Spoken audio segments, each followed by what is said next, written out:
হবিগঞ্জের বানিয়াচং উপজেলার সুজাতপুর ইউনিয়নের বন্যা কবলিত দুর্গম এলাকায় ড্রোনের মাধ্যমে শুকনা খাবার ও নগদ অর্থ পৌঁছে দিয়েছে ৫৫ বিজিবি ব্যাটালিয়ন।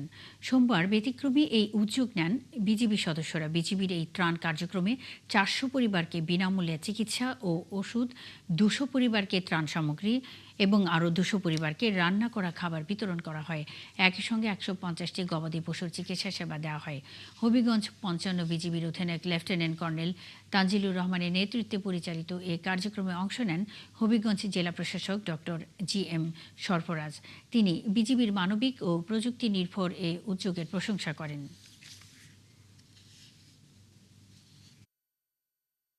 তিনজন ডক্টর আমাদের সাথে আছেন। তারা বিভিন্ন রোগীদের ঘরে ঘরে যে তাদের সমস্যা যেটা আছে সেই সমস্যাগুলো সমাধানে ওষুধ দিচ্ছেন, প্রেসক্রিপশন দিচ্ছেন।